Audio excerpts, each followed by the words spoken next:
Welcome to the Reston Observer. I'm Ed Abbott. Today I am pleased to welcome someone who has been a part of Reston's story for decades, Ken Plum.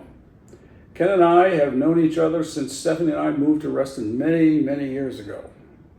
He is a longtime Reston resident and the longest serving member of the Virginia House of Delegates with a career in public service that spans more than 4 decades. We're going to talk about Ken's remarkable journey from growing up in segregated Virginia and witnessing the civil rights movement firsthand, to helping shape Virginia and the Reston community we know today.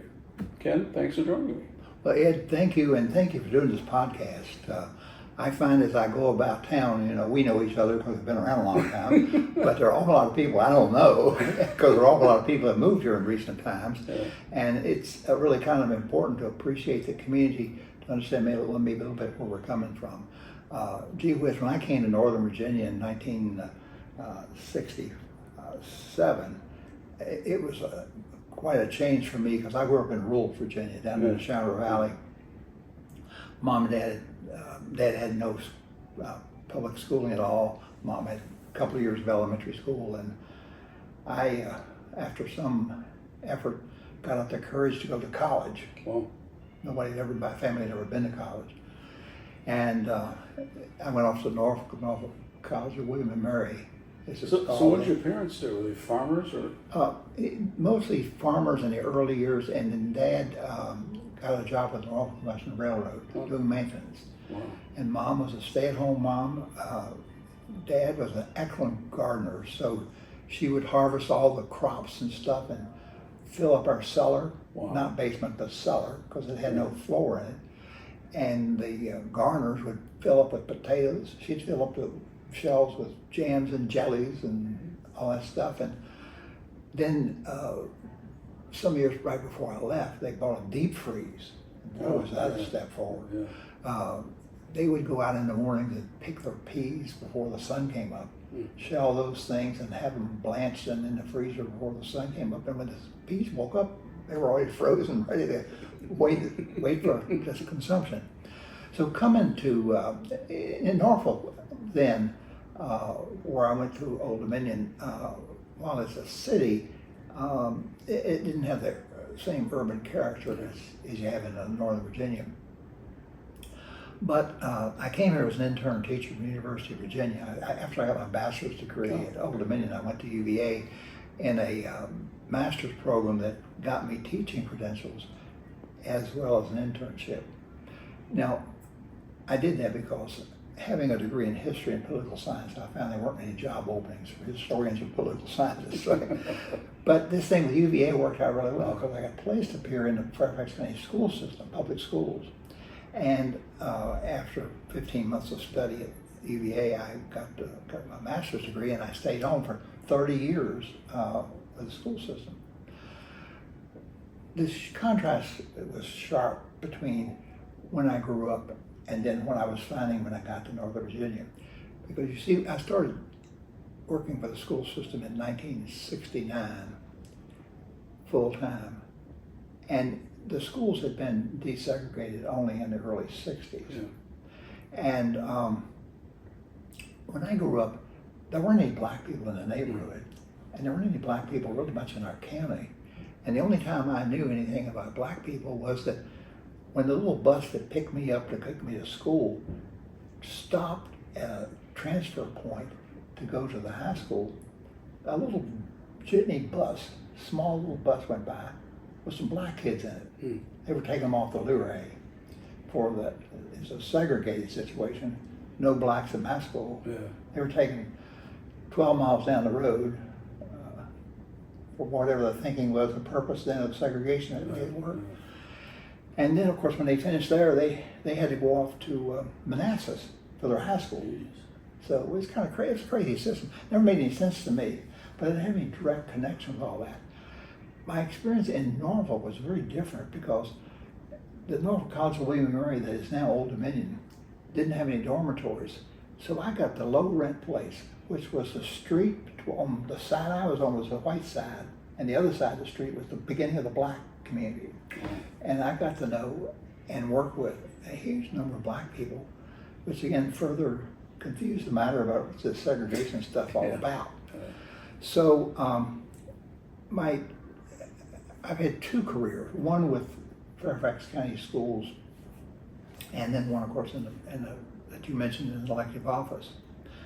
But in being an intern teacher, I only got half pay.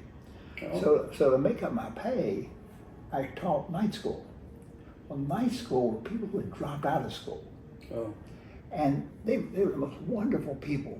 They, for various reasons, lots of them economic, they had left school early. Yeah. Lots of women had gotten pregnant. In those days, you had to leave school if you got pregnant. Yeah. And a job opening came for leadership in that evening school adult program, and I applied for it, and there weren't that many people around to do anything about adult schools and so on, and I got the job. And it put me in a unique position of being able to work with the black communities in Fairfax. Although Fairfax had desegregated its schools, there were still lots of feelings of animosity and distrust between the communities. And you can realize that would be true because we've had generations of segregation.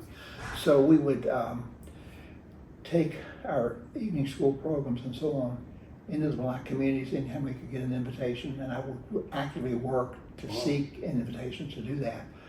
And over a period of time, develop a relationship to where the black community felt more comfortable coming into the white schools. So it was to try to break down barriers. And it was incredibly satisfying work. I got to know so many people, and I'm going to give you a little anecdote real quick because it's kind of summarizes what it's like. I went down to Summer Boulevard and Bailey's Crossroads and met with a minister down there who had a non-denominational church. It was a black church. And he had been going for like 25 years or something. And I was talking to him about whether we could have any programs at his church. And he said, we'd like to have some choir robes. Could y'all help us with that? And I said, yes, sir.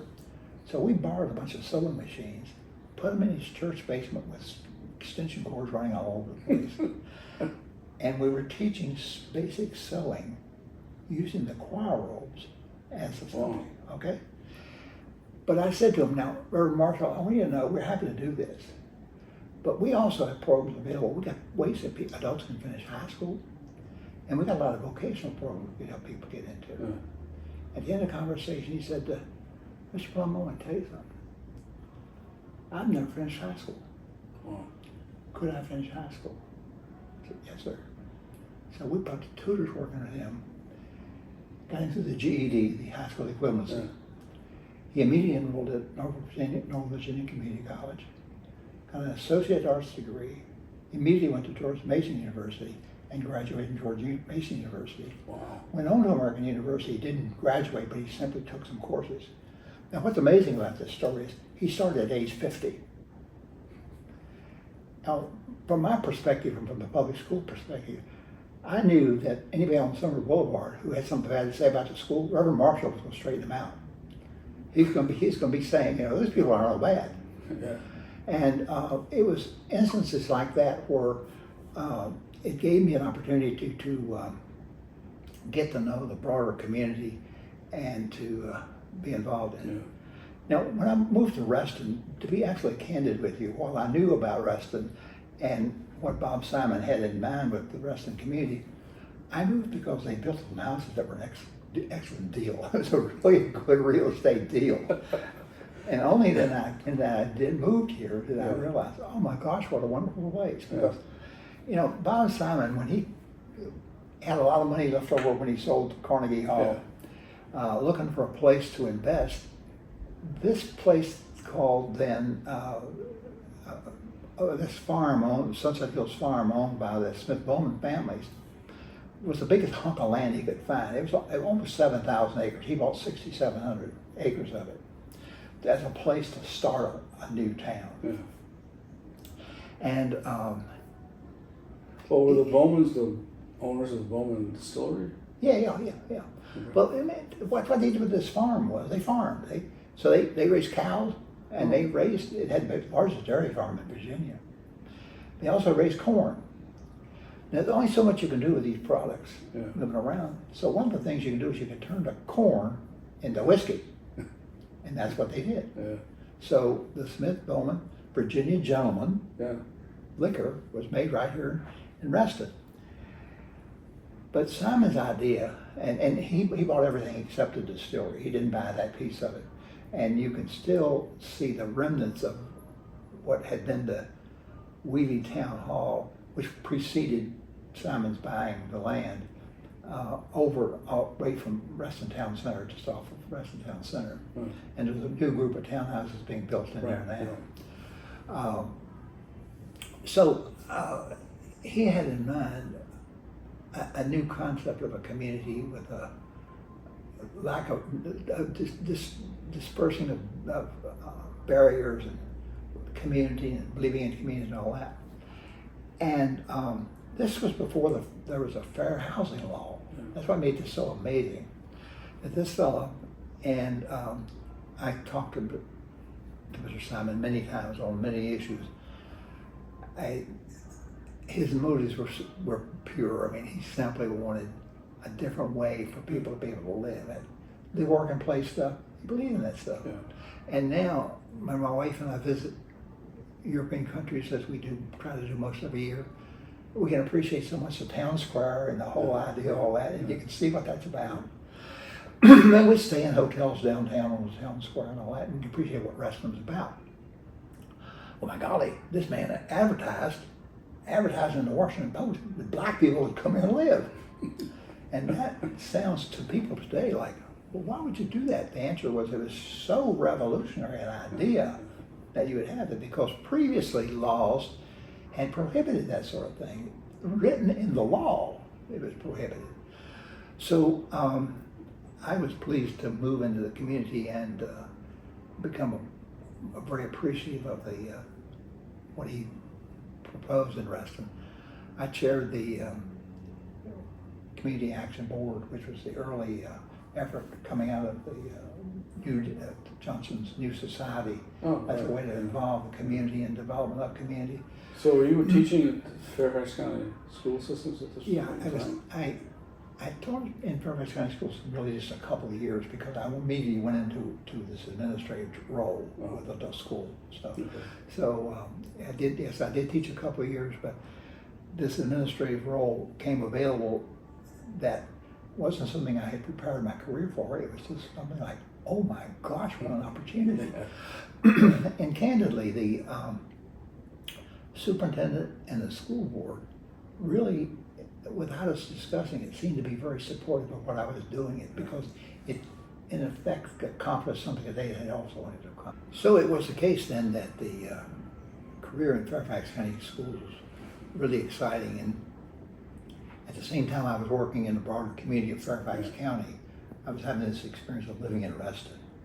So I became a member of the local Democratic club, worked on local campaigns, and along the way decided to do something that I frankly had always kind of wanted to do. Even growing up as a kid, not knowing anybody in politics, it intrigued me. Public service intrigued me. And the public school field trips of going to Williamsburg and going to Washington, D.C. for a little kid, like opened my eyes as to what the world could be like. So I was delighted to live and work here, and finally, of course, threw my hat in the ring. And I also always want to tell people when I talk about getting involved in the broader community in an elective sense is that I started young, and I in my first 4 elections, I lost 3 of them. Oh, I didn't know that. No, hardly anybody else knows it. And I sometimes think I should keep it a secret, but somehow it takes away from me. But actually what it does is it proves to you that I'm a hanging in there guy, right? I'm persistent. So what years did you lose? Well, let's see. The first year I was elected was 78. So I had lost in 76 and 74. Oh, okay. And then I was elected in 78, and I ran for re-election. Damn, I lost again. So that was three losses, right? Wow. But then I ran again, and I was elected then continuously for a total of 44 years of service. And at the time, of course, I retired. I was at that time the most senior member in the legislature, but the clerk pointed out to me that that's 10 years and 44 years was the second longest service in the history of the House of Delegates. And of course, the House of Delegates started in 1619, so I served about 10% of the time there. It again gave me opportunities to work on behalf of human rights. I introduced the hate crimes bill in Virginia, and worked on issues like that. So I've been a blessed man, and I still am working in the community. I'm on the Cornerstones board, and still trying to do what we can to make life better for people. Yeah, that's a great organization. Yeah, it's wonderful. We do wonderful work, I think. So when people look at Reston today, if you're brand new moving into Reston, we're a modern suburban community. Yeah. And you could move into say a townhouse development and so on, and think of it as being like any other townhouse development. If you didn't actually figure out ways in which you took a look at the broader community to realize there are differences here. I was mentioning an obvious one is like 50 miles of trails, right? Yeah. Well, I start my day every day walking on those trails. Yeah. And I can, like 5 minutes from my house, I can be in the woods in the nature center walking. And also, too, there's lots of opportunities for involvement, Reston Citizen Association, and political campaigns and so on, to be involved. So it's a good opportunity. Also, I am so impressed when I see the graduating classes from our high schools, or even when I see the kids.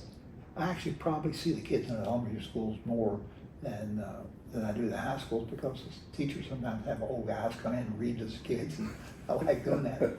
And it's like kind of like the United Nations. Yeah, yeah. It's such a array of experiences and so on, and it's enriching. Yeah, it is. Yeah, it's not something that we need to be afraid of or concerned about. We should celebrate it, and I think most of us do here. In a broader perspective of things these days, it's really unfortunate what's going on, but I think that will pass, and we will have the solidarity of what our community is all about in order to build on. Yeah, that's hopeful. Yeah, and I think one has to maintain one's hope, and recognize too also that we can all play a part in what happens. It doesn't have to happen to us. Yeah. We can be a part of what's happening and make a difference. And your podcast is an example of how one can go about doing that. And there are numerous other ways to do that as well. Part of what attracted me to running for office, well, first of all, the idea of public service was what appealed to me, right? But secondly, I was concerned about the direction of Virginia. Segregation was in the law. It wasn't simply a practice on the part of people. It was enforced by the police. Yeah. And so it was the law. And again, while my parents had limited education, they were good people. Yeah. And they said, well, you should do unto others as you would have them do unto you. They were golden rule kind of people, right? And I never could wrap my head around what that was all about. And the more I studied it, the more confusing it was to me as to how that could be the case and how we had to overcome it. Now, again, if you go back in time, you find out a lot of what was happening in Virginia, and I'm talking now about my growing up in the 1950s and the early 60s. A lot of this grew out of the fact that the lost cause still had remnants of it, trying to prove our honor for it. The little town of Luray, for example, had a Confederate statue, just like all towns had, to remind people of the glorious days of the war. And then following that were the Jim Crow laws. And these are the laws that separate things. And being interested in government and I had a government teacher who was in high school who was very promotive. She knew of my interest and she did everything to stimulate it. I became aware of the poll tax. Yeah. Wait a minute, you have to pay a tax to vote? Mm-hmm. Now here's the thing about Ed that some people don't realize. Not only did you have to pay $1.50, you had to pay it 3 years in a row, 6 months before the election. So in May, 3 years in advance of an election, you have had to pay your poll tax. And if you didn't pay it, it proves that you weren't a responsible citizen. They wouldn't let you vote. Well, the way the machine worked is the machines had the Commissioner of the Revenue as part of its team, right? Yeah. So they would pay the poll tax or remind people that they wanted to vote. And everybody else forgot it, didn't bother, whatever, didn't have the money. Yeah. And it wasn't simply the money, it was also the way it administered. So Virginia had the lowest participation rates of any of the states. There was also this blank sheet voter registration system. You go over to register to vote. And first of all, you had to find out where the registrar is and when they were open. Yeah. Sometimes it was like on Tuesday afternoon of the second week of every other month. It was a very limited time, and you had to figure out that time and get there and get in the door. And they'd give you a blank sheet of paper and say, now, you need to write on the sheet of paper in the order in which it's required, the 7 items required in the Constitution of Virginia. Now, if you're literate and feel like you want to participate and vote, you ought to be able to do that, right? Well, that was the pretense of doing it. But the things had, like, for example, you put down your name, put down your address, your occupation, and then your occupation 1 year ago. Now, this was the catcher. You'd write, Ed Abbott, my address, and J.W. Merritt Towers, whatever, and I'm retired. Occupation 1 year ago, same. I'm sorry, sir. You've not passed the test. Same as not an occupation. Are you kidding, really? Now, let's suppose you come in and I know your mom and dad, and I know you're good people. Yeah. I said, Ed, and it says occupation 1 year ago. Write an occupation the right same. Wow. I'm saying. So the system is rigged and set, and the consequence is essentially it kept black people out of the voting rolls, and people made numerous attempts to. I became aware of that as a kid. This is simply not right, and that's part of the motivation of getting involved. So. Yeah. It turned out the poll tax thing got abolished through a federal constitutional amendment, and some of these other things got abolished through federal court action. And what I used to say as an early person involved in politics is that what I'm ashamed of is that we as Virginians never stood up and said this is not right and changed it. We had to have somebody go to a federal court, and a federal court tell us what we're doing wasn't right, when we knew it wasn't right to begin with. Yeah. And of course, then we would fuss about the federal court intervention and all that. So I got involved as an anti-machine campaign delegate. I ran as a Democrat. The Democrat Party had a machine, it was a political machine that ran things, that carried out all this stuff.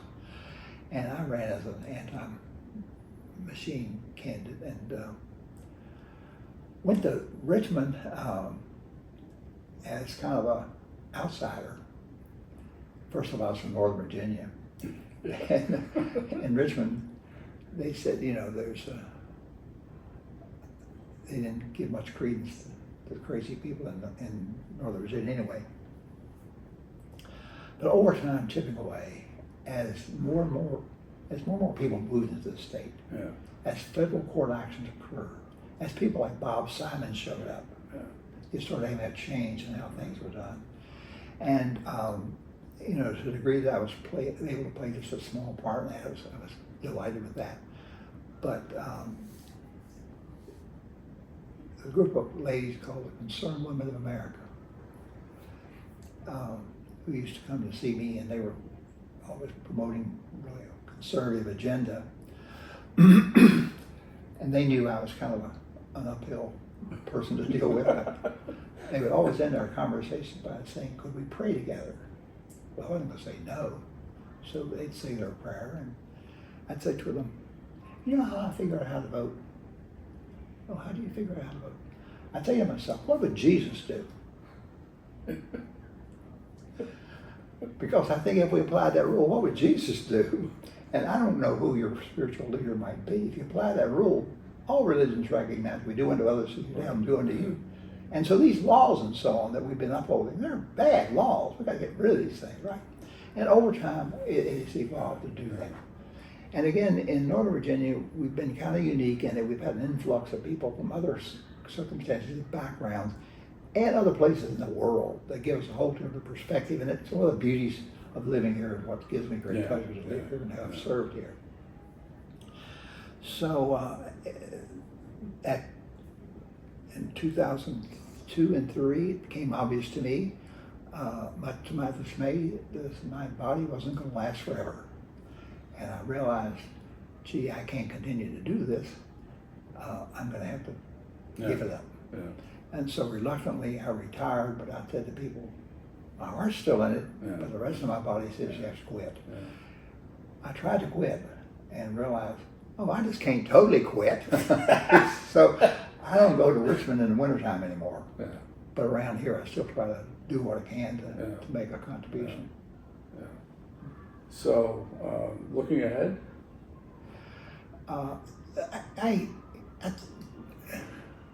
Depending on what time of day you ask that question, but I have to, since you're recording this, I have to say to you, I remain hopeful. Yeah. Yeah. But there are times of days when I'm really discouraged. Yeah. We're way off kilter. We are way amiss in terms of what's happening in our country.